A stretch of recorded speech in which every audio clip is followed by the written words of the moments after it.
De uso controvertido, desde sempre o emprego do hífen, mesmo com as novas regras definidas pelo recente acordo ortográfico, continua criando dificuldades para a compreensão do usuário da língua portuguesa, né? Começamos aqui por recordar nessa excelente sistematização elaborada já com data desde 2008 sobre o que mudou ou não com a nova reforma do português escrito nessa área tradicionalmente problemática, dada a dispersão e incoerência em alguns casos de critérios da norma até aqui em vigor. As regras que prevaleceram ou foram bem clarificadas ou não, também é o que aqui enunciamos com a exposição dividida em duas partes, sob os seguintes subtítulos. Usa-se o hífen ou não se usa o hífen em cada tópico, né?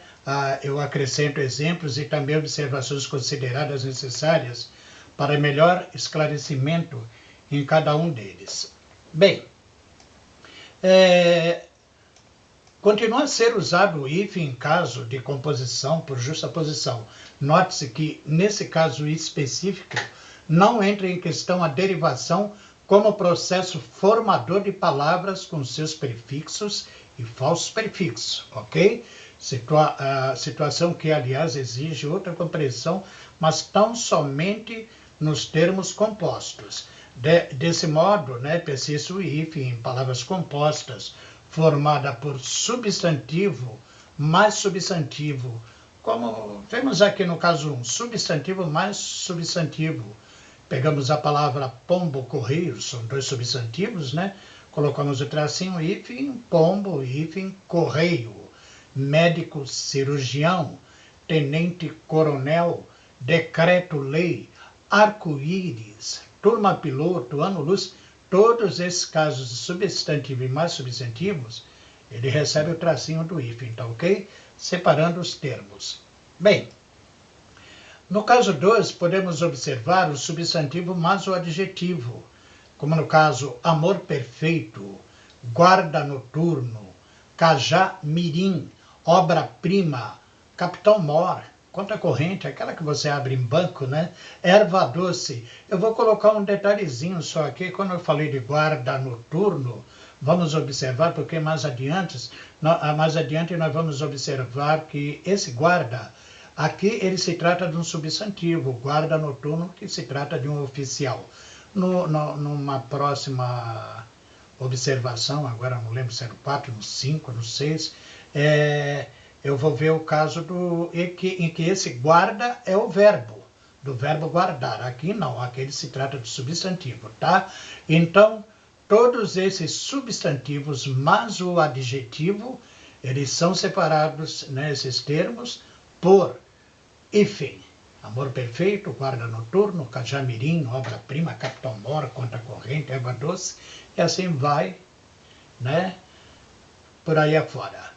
Colocamos ainda no caso 3 o adjetivo mais o adjetivo. No caso de juntarmos dois adjetivos, quando especificamos o azul escuro, o azul, né, mais o hífen escuro, o russo americano, o político social, entendeu? Político social, todos esses adjetivos mais adjetivos separados por hífen.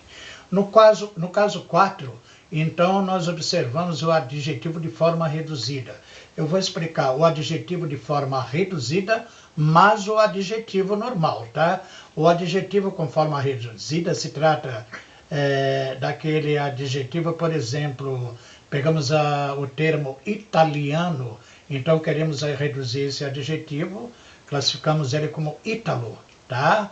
Assim como o luso, que é do lusitano, o afro, que é do africano, tá? Essas são formas reduzidas. Então, adjetivo em forma reduzida, mais adjetivo, no caso o ítalo, tracinho brasileiro, que é o italiano e o brasileiro, o luso brasileiro, que se trata do lusitano e brasileiro, o afro-asiático, né, que é o africano e o asiático, o afro-lusitano, que é o africano e o lusitano. Bom, eu vou fazer uma observação interessante aqui, nessa explicação, podemos notar que o composto afrodescendente, veja bem, afrodescendente, que aparentemente se encaixa na regra desse item, só que continua do mesmo jeito, sem hífen, tá? Esse não há alteração. É que nesse caso, a redução de africano, afro, não indica duas etnias, como no caso do afroasiático ou afro-lusitano, tá? Querendo apenas dizer que certo indivíduo descende de africano. O termo afro aí age adjetivamente da mesma forma, pela mesma razão, elimina-se o hífen eurocomunista e francofilia, ao contrário do euro-africano e do franco-russo, em que aparecem nitidamente duas nacionalidades ou duas etnias, tá ok? No caso 5, então, nós vamos observar o numeral mais o substantivo.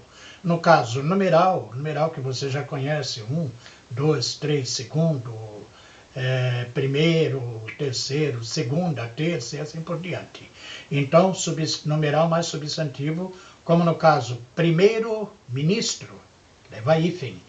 Primo infecção, leva hífen. Segunda-feira, leva hífen. Terça-feira, quarta-feira, assim por diante. Tá?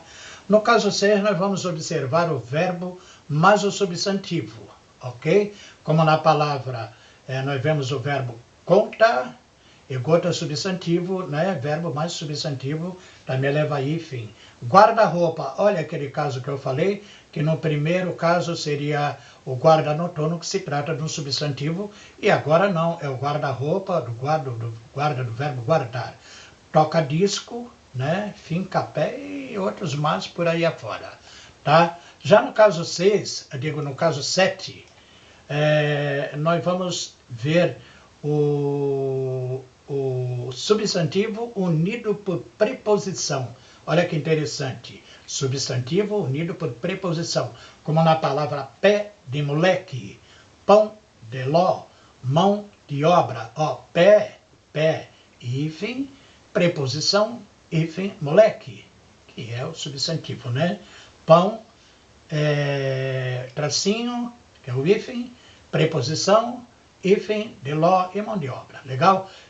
Vale observar também aqui, nesse item 7, a persistência do hífen é necessária, pois serve para fazer a distinção entre, por exemplo, o doce conhecido como pé de moleque, né, que é o resultado lexical de matiz metafórico e já gramaticalizado, e o pé de um menino chamado pelas pessoas de pé de moleque, ou pé de moleque, né? No segundo caso, esse pé de moleque, quando falamos literalmente, aí no caso não é o hífen. Quando falamos tratando-se do doce, aí sim o pé de moleque, a necessidade do hífen, tá? Nessa segunda situação, são permitidas a inclusão de termo, como se pode ver em pé grande de moleque, ou a transformação da preposição de em uma contração, como em pé daquele moleque, ou pé do moleque, o que evidencia não se tratar de composto, tá ok?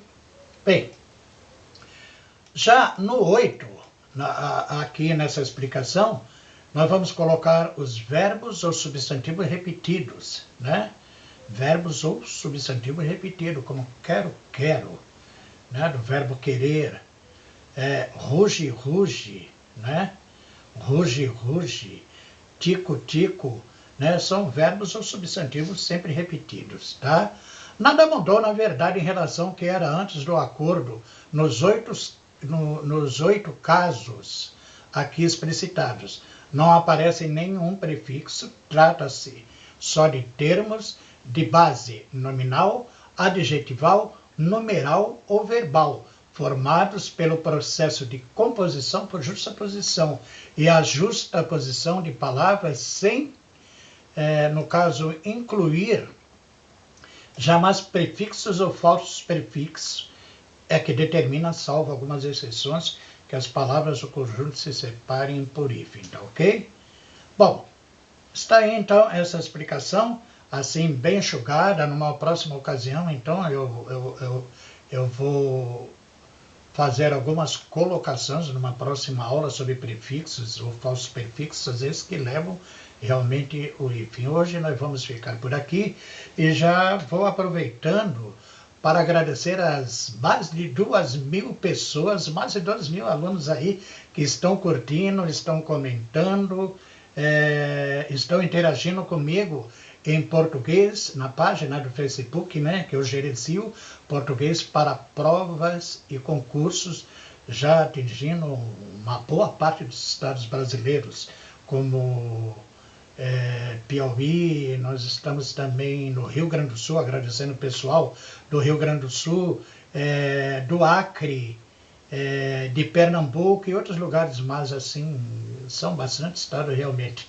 Continuem aí seguindo a página Português para Provas e Concursos, que em cada ocasião sempre estou colocando uma ilustração nova para vocês, tá ok? Muito obrigado para vocês que me acompanharam até agora nessa explicação, nessa informação sobre o IFE, e continue aí, até uma próxima. Obrigado. Tchau.